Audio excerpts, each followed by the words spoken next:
My whakapapa wise, my dad was John Scott, Māori architect, first Māori architect, they say, but it's hard to say.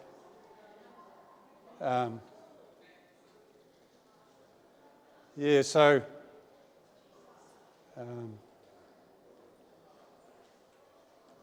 growing up, I've never sort of left home. So we've got a papa kāinga that our whānau live on there, our little paradise, and we work from home. My daughter's an architect as well, Hannah. So I've always done that worked with my dad. I never went to architecture school though. In fact, I didn't go to school much. I'm sort of a jack of all trades, master of none. My background is in growing up with my dad and being part of that, his world. He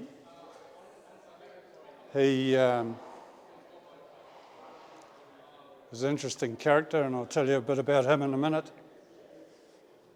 One of the things I wanted to talk about was this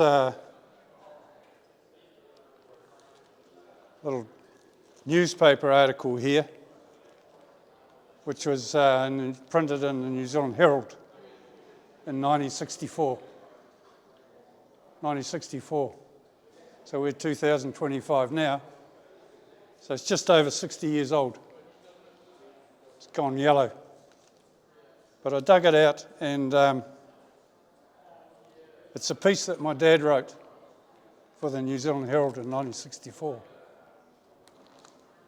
And it says this. It's titled up, "A Place for Māori Art in Today's Architecture." And by John Scott. Mr. Scott, a Hastings architect, this is 1964, has been experimenting with new ways of using Māori art forms in modern buildings. He is opposed to the practice of decorating interiors with copies of old carvings. Instead, he would like to see New Zealand artists and architects use Māori motifs symbolically to give special meaning to selected buildings as suggested by the accompanying pictures.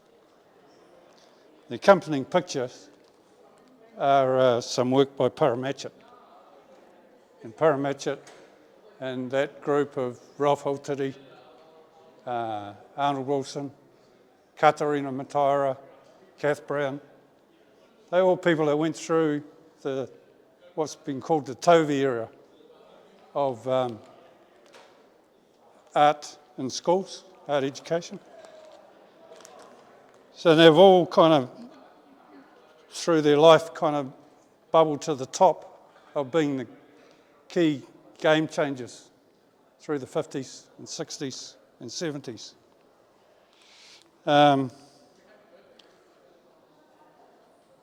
My background is I worked with my dad, and then I flipped over to working with Paramatchit and in tertiary arts, visual arts education. And we worked side by side for 15 years. Para was, for a lot of that time, was chairman of Ngā Puna Waihanga.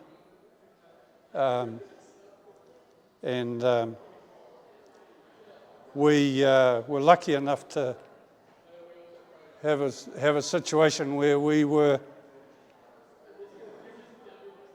in contact and connection, close connection with that whole Tovi group, who kind of approached art education and Māori cultural, that connection, in a different way, in that they would go into schools or they'd get a community hall and they'd sit in there and work and just make work out of whatever was within 100 metres radius.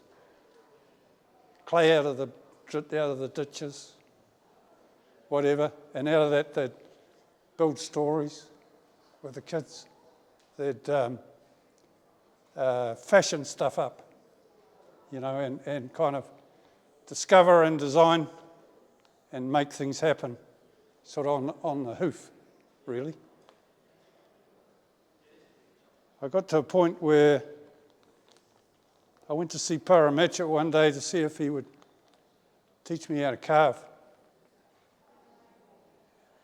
He was the first tutor employed by Hawke's Bay Community College, which was the first tertiary community college established, first one employed. A couple of weeks later he rang me up and he said, "Oh, Jake, can you come and see me?" I went and saw him and he said, "I've got an opportunity to go to Hawaii for 6 months. Can you come in and relieve for me?" I said, "No, I can't do that. I haven't done that." Anyway, he talked me into it. And so we ended up working together, and our program was basically, our art program was whatever we could find within 100 metres, really. And one of the things that we're on the side of Otatara, which is Maonga. We're one of the first occupations of taonga, one of the pā sites. And there was clay in the bank there. And we put a bit of that clay in the kiln and it went red. So we started making bricks, and our art program was, let's build a place for this to happen in. And that was our program of building our own place. We offered up the paddocks next door to guys that were doing demolition, so we could raid the demolition and build our place. And there was a few other places doing that at the same time, like in Northland there was the Northland Craft Quarry, Yvonne Rusk. There was Bob Mahuta down in Huntly. There was Tapu Taranga with Bruce Stewart, who built all of that whole marae there at Tapu Taranga, multi-storied, out of car cases and stuff. Fantastic place. It burnt down a few years ago. I'm getting off my subject, but so I've always been sort of interested in working with people and grassroots up. And when we came to develop our degree program for Hawke's Bay Community College, which was turned into Hawke's Bay Polytech, which turned into EIT now, we built our own facilities, and that was our program still. And we had a situation where, at that time, all of the student graduates, all of the student applicants were coming out of the trades, and they were quite capable tradespeople and looking for a change of life. So we were able to bring them together and get them to share skills, and that was our art program, swap understandings. Yeah. So developed that program, and then later, all the time I kept up my architectural work and commission work. And then Te Wānanga Aotearoa started to kick off the ground in Rongowetere, asked me to come and join them and develop their Māori arts programs and degrees, which we did. So I was party to developing the degree in whakaido, rāranga and rauangi, and ended up being head of school there for 6 or 7 years until the Crown saw how maverick we were and pulled us down, took us over. But where am I going? What we did there as part of that program too was develop a master's program in we called Awa Toru, which was focused on bringing culture and business together by design. And it was part of the growth and innovation program that Aotearoa had about 1973, I think. 2003. So one of the things that we developed in looking at that Awa Toru program, bringing culture and business together by design, was we developed this kind of picture of where we thought we were, and we figured that we'd been in this phase here of sort of renaissance, catching up with where we'd come from. And so in this phase here, what we've been doing, we figured, was identifying our latent potential, you know, what we had. And we figured that we were here in this space of trying to activate that potential for bringing the cultures together to activate it. And we were interested in this innovation by design and enabling businesses by design. And we were interested, we developed this paradigm where we were interested in people joining that master's program from different disciplines. Whatever discipline that they were currently in, we'd bring them together and they'd work together as a team on making something happen. So they'd bring their skills, work collaboratively to bring about change. So our role was kind of to facilitate that kind of thing. But the interesting thing with this is that what we figured that we were in terms of development, we were just this initial thing of identifying latent potential was back when the seed was seed stuff. This tipuranga, this area we were going to work in, we were just activating that potential. There's still a whole lot of stages that we think we need to go through to further develop that potential. You know, we need to do the manakitangi, we need to grow it and branch it out. We need to see the flowers of that and realise that potential. And then we need to harvest the fruits of that potential. And what I'm saying is I think that we're still in this zone. There's still a lot of work to be done to develop our potential, realise it, and harvest those rewards. A lot of work to be done. But I think that within this design fraternity, I think the nation needs us. I might be sort of misunderstanding things, but I think the nation needs us. And what I wanted to talk about a little bit more was in relation to that. That's all right. Was in our urupa at our marae, my dad's parked up in there, and 15 metres away from my dad is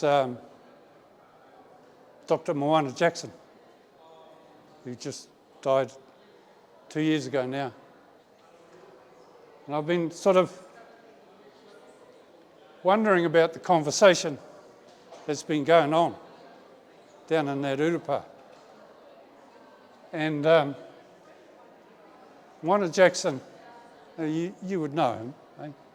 He's well known for his research into our culture and standing up for things that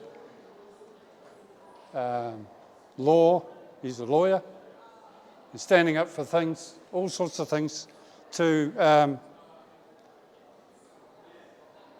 identify the need for and facilitate change. And Matua Jackson kind of developed, I think, one of the things that you will hear talked about a lot is, you know, the Māori, the tikanga, the whanaungatanga, manaakitanga, all of those taongas. We tend to, you know, identify with those. They're part of the circular economy, connecting everything together. That's one of the points, one of the things that we can offer back to this nation of ours. But Matua Jackson's kind of came up with these 8 key ethics for development, just as touchstones for key ethics for development. And I want to read them to you. They're real simple. So he's taken all of this big world and those big names, those big titles and those big concepts, and boiled them down to 8 key development ethics. 1 is imagination. Simple as that. A key development ethics. Strive to achieve poetic vibrancy. Strive to achieve poetic vibrancy. Number 2 he's got is the ethic of change. Ethic of change. To promote and seek solutions that bring about change.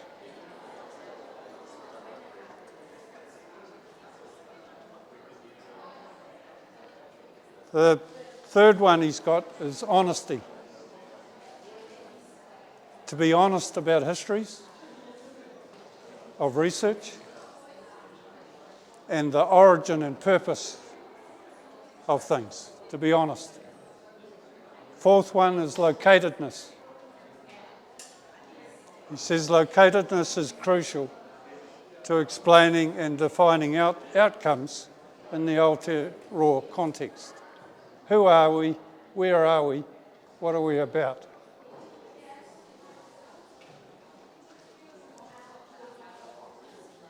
Sixth one is power. Acknowledge the power in research, decision making, funding, and education. 7th one is prior thought. Value our tipuna, peers and wise ones, throughout Te Ao, throughout the world, whole world, who offer ideas and perspectives. The last one he's got here is moral choice. Ask any question of anything at any time. Ask ourselves, is it right? Does it feel right? Is it tika? Is it moral? So those 8 key development ethics, I think, kind of like are things that we can all do. I've been looking at those as a tool. Those are things that we can all do any day on any part of any project with anybody else who's sitting across the other side of the table or who's working on that project as part of that team. What I've been doing is using that as a way to evaluate how things are rolling. You know, so somebody can quite easily just scan through some descriptors of what those sort of things can mean and go, are we really doing that? And then you go, well, what would you score us at the moment on this how we're looking at this particular element or this particular challenge, what would you give us on a 1 to 10?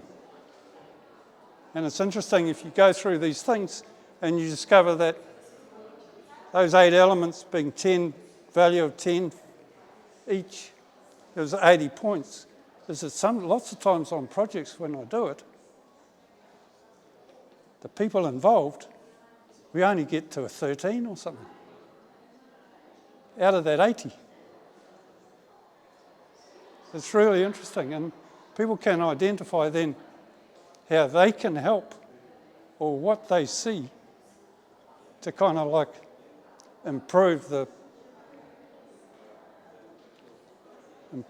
outcome and share in that. So I just wanted to bring that to the table as part of this discussion. Hey.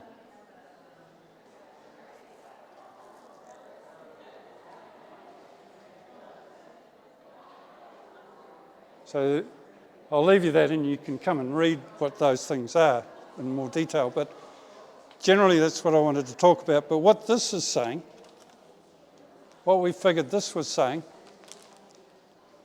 was that all the things that a lot of the things that we are struggling with now, they were known 60 years ago. And we haven't progressed bugger all. Haven't progressed bugger all. Which is quite interesting. We think we're doing all right, but there's a long way to go. And it's not rocket science. One of the things that when we had the degree in whakapapa, and it's still rolling, and we had graduates who'd been out for 2 or 3 years, had done a degree, which is 3 years, had done a diploma before that of 2 years, and they were coming into our, post-program evaluations things and saying, we've been out there, we've done all this study and stuff like that, done this program, but there's no work out there for us. Hey, nobody's building meeting houses. The materials have all changed. All the things that we would have put in there are non-compliant now and you can't get them anymore. There's no timber. Hey, we're too expensive.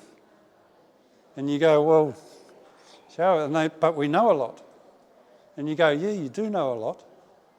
And we need you to be articulating your knowledge. So maybe we need to change and adapt to what is being specified and how you can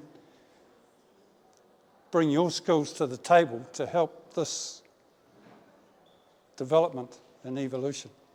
So it was from that point on that I sort of flipped interest in our architectural practice to focusing on what is being specified, what tools are out there now, and how can we bring those into the mix to tell our stories in our places. And in doing that, sort of had there's a key thing, is that you recognise our tipuna have done some amazing work. And it's too easy to copy that. Too easy just to see that as being the epitome of everything. They would challenge us to take it somewhere else, to move it on. And so putting that under our belt, we sort of focused on how can we use this new technology to work on other materials. So we developed a way to carve bring out those skills to the CNC tools and to other materials. So this is tannalised ply. Just simple materials that is available. It's durable outside. We've found ways of, you do that sugi burn on it that the Japanese do to improve its durability, give it another kind of texture. So we've been doing a bit of mahi like that, Jason and I.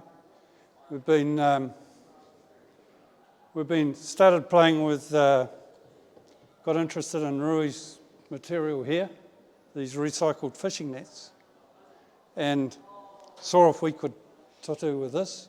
We've developed ways to draw, and our drawing programs that we've developed, we wanted to keep free, because we didn't want to do the stencil thing or the computer thing's quite tight, and you know how it is.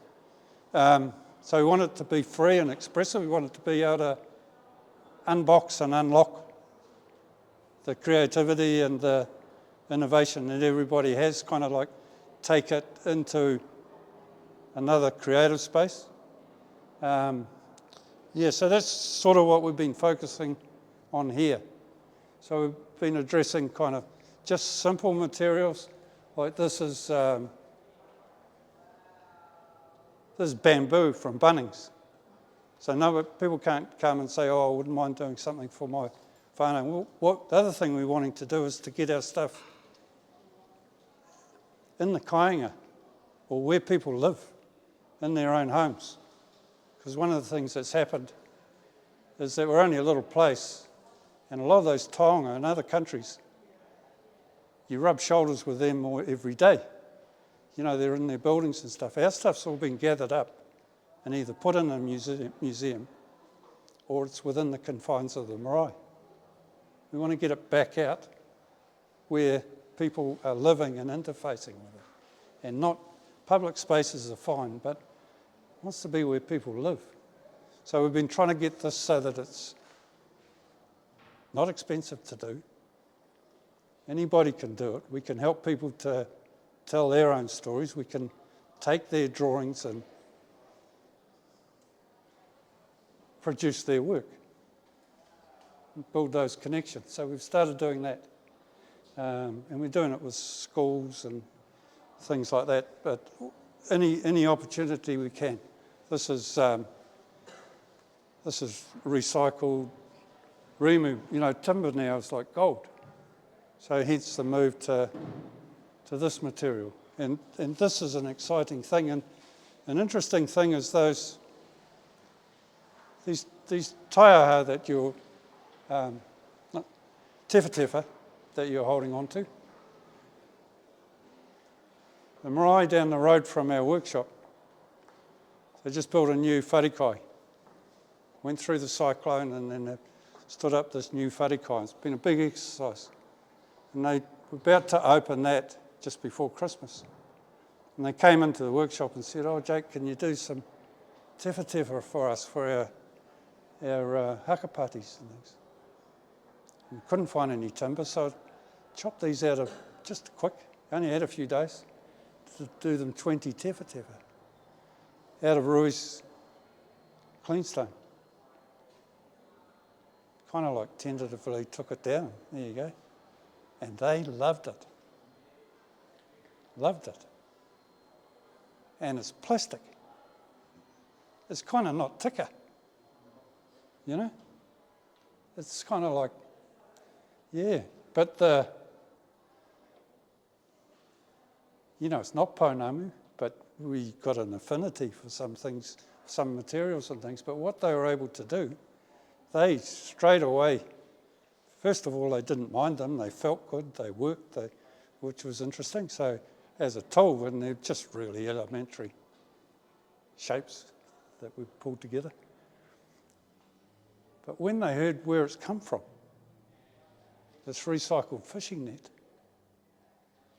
sure, hey, Rui was down there for the opening of that. But they, it's kind of so, what I'm saying is like our taonga have mostly been utilitarian things that have had another, been refined by refined design, shape and form, which you can feel that in those. But they've had other layers of, as communication tools, storytelling tools, things that enhance and identify the integrity that is within a material. Hey. But it's just interesting how something can go from a yuck piece of plastic to being a taonga, and across that divide. And, you know, we've been challenged about using our new carving tools to, you know, is that tika? I'm lucky because I've got that whakapapa of doing all that previous work to be able to stand up for it. But, yeah, so it's slowly happening, eh? Yeah. So that's enough of a talk. I'm going to hand this to this fella. You carry on. This kōrero was all about you, Matua. No. You know, I can maybe share a couple of closing thoughts. Maybe we can close this off with a karakia. How's that sound? Yeah, okay. Yeah. Oh, no, not yet. You want to do it? No. Yeah. No, not yet. Okay. Yeah, I'll get my other mate, see if he wants to talk and say anything. Look, this wants to say thank you all for coming. It's been really interesting, you know, working with Jacob, being a Pākehā New Zealander, working in this world. And to me, working under Jacob and finding that understanding and learning, for me personally, it's just given me a real identity to our land. We're all in the same position, I guess. You know, it's very, very multicultural, and it's just a beautiful thing. And you know, the speaking this weekend in our talks in the auditorium. You know, Jake and I, we two old fellas in a shed all day, just tinkering away, and we talk, and it was really refreshing to listen to people here talking, and we're all talking the same thing, you know, about technology, design, culture, and it was just really lovely to hear. But you know, it is a modern world. We've got to keep progressing. It's using new materials, not just, you know, using the architect's thoughts on cladding, materials, and not just putting clip-ons and afterthoughts. Let's just use them in a beautiful way. You know, if you've ever travelled, you go to Rome, Spain, anywhere in Europe, you rub shoulders in the cities with artworks that are thousands of years old. You know, we've got to put it out there, and it just beautifies our space. It's good for the mind. I'm rambling too, but you know, I think you all kind of understand. So yeah, thank you. Thanks everybody for listening. Yeah, there's Wendy out there. Wendy and Chantel. They sloped off. Yeah. I'd love to maybe say a couple of words, but so our whānau, we whakapapa to China. We came to Aotearoa when I was 5 years old, and in the 90s, you know, in the 90s wasn't. I just want to acknowledge two things. I'm going to tell the story and acknowledge two things. So our whānau, we came to Aotearoa in the 90s. My parents, like, they grew up at the end of the Cultural Revolution. We didn't have a lot of money, you know, growing up. They were university lecturers in China, but when they came to Aotearoa, like many immigrants, you know, like they were stripped away of their mana. You know, they were stripped away of their dignity, their value. And a big part of my upbringing was to see, you know, my parents growing up, trying to find their tūranga waiwai, trying to find and reclaim their mana, their place. And Mum used to say, you know, out of my mum's pain, you know, she used to say to me as a kid in primary school, Rory, you gotta stop hanging out with the Asian kids, go hang out with the white kids. And you know, and Rory, you gotta run twice as fast in order for you to get the same level of opportunity you're gonna have with someone who is here locally.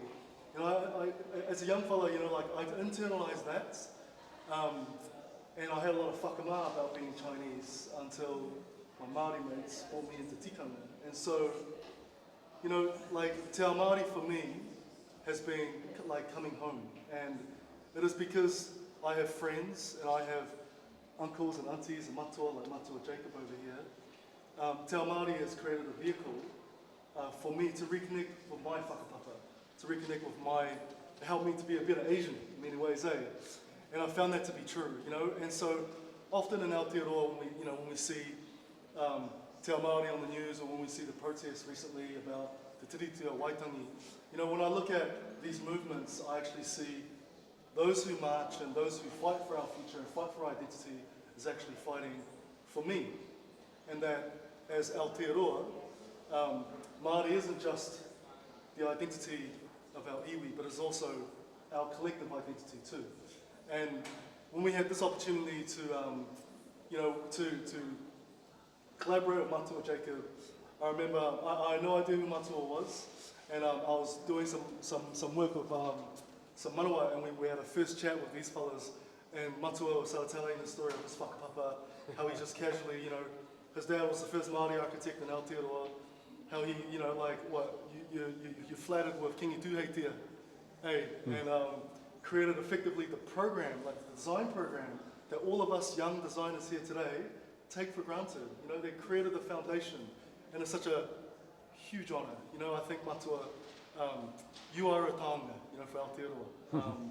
And the work and the mahi that you have done, you have not done just for yourself, but you have done for us and many generations to come. And so it is an absolute honour, you know, to do this and to do this together.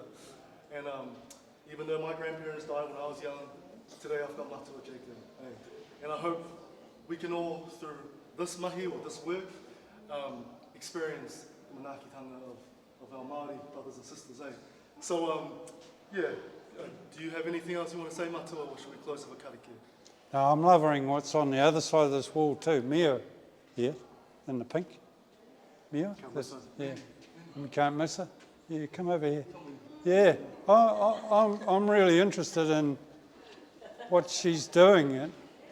Her and Wayne, they've looked at this material, and they are reading this and then working from that into how to acknowledge the identity of it and value it. Hey, there's a taonga, and it's really good to see. You want to say anything? Yeah, just incredible, you know, incredible material to work with, and you know, it's just so beautiful. You know what I mean?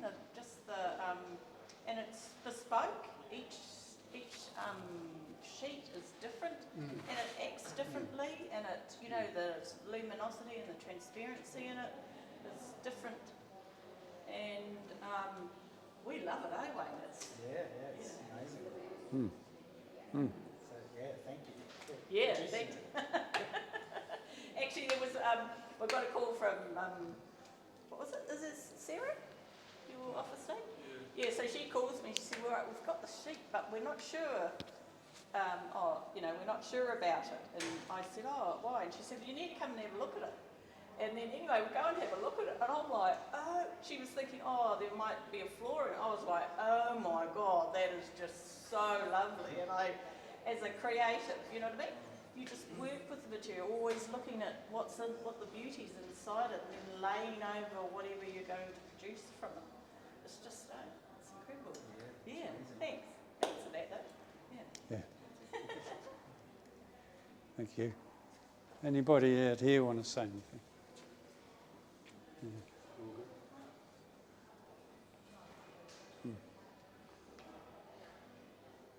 Well, I'd like to say, Roo was saying before, he had to run faster, but if you can't run, you can certainly dance. Yeah. We made if you want to see Matua do the single ladies Beyonce dance, Yeah. come out in 2 weeks. Yeah. Watch your space.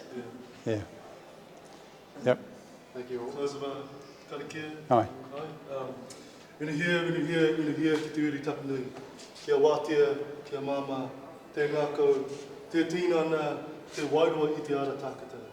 Kui ara e rongo, whakairia a ki runga, kia tīna, hui e, tāki.